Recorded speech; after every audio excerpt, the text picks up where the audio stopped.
When buying food for your dog, the choices out there can be confusing. What's the best? What's the worst? And is buying the most expensive food on the market the best thing to do? Some animal experts say no. There are some dog foods on the market that are very expensive, that are not very well balanced and not really good foods. So probably a middle of the road price is a good way to start. Robert Lofton, assistant clinical professor with the Department of Clinical Science at Auburn University's veterinary clinic, says buying dog food according to its high price isn't the best choice. There are less expensive foods on the market that are equally nutritious for your dog. Let's break down what animal experts suggest. They don't recommend buying food that contain any proteins or fats that come from unnamed species, such as animal fat or animal protein. Instead, look for whole ingredients from named species, such as duck meal, chicken, beef, and lamb meal. Also look for whole grains and other carb sources, such as wheat, barley, quinoa, and sweet potatoes. Lofton says there's an independent agency that evaluates dog food, and their findings can be found on the labeling.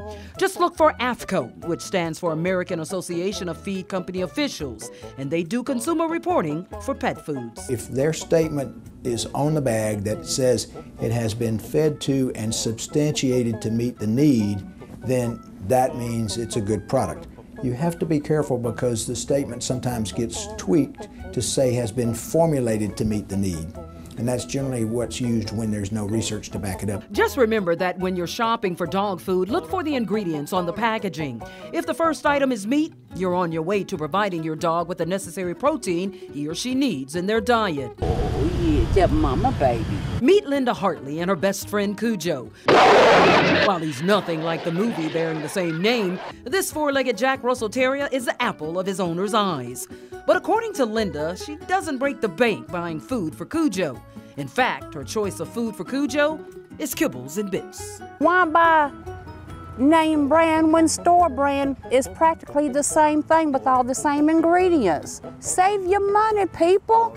Linda says every once in a while she'll give Cujo food from the table, something vets do not recommend. The boneless, skinless chicken breast, and I give him a little bit of it because chicken's protein. What do they need? Protein. Another food dog owners should keep in mind when shopping for your furry friends are treats.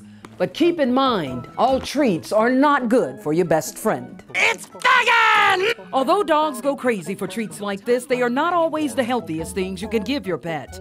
Many of them contain high levels of sugar as well as salt. Dog treats have been around forever, and you think you go to the store, you buy your dog a treat, and it's good for them, but it's not. Pet owner Matt Butts and his best friend Rory knows all too well about treats that can do more damage than good. He says treats with red dye cause some serious skin issues for Rory. So to fix the problem, Matt started making homemade treats for animals that contain more natural ingredients, and Rory can't seem to get enough of them. My dogs love them. He's one of 4. And most of their treats, if I don't cook treats for them, it's fresh green beans, fresh apple slices, carrots, Brussels sprouts.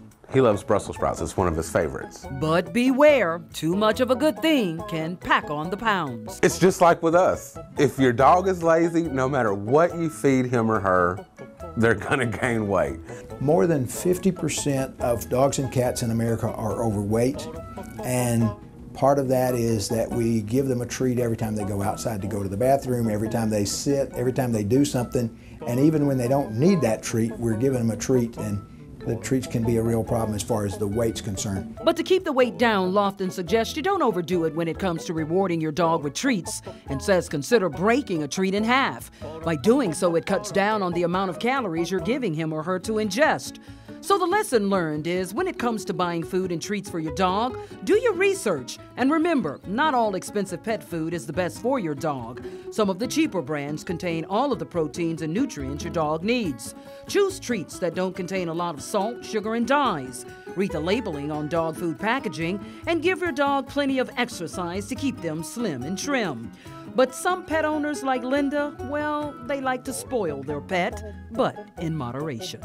Give them 1 or 2, maybe 5 black-eyed peas, a little bit of collard greens, and a little bit of mac and cheese. That's a happy camper right there. That is a happy camper.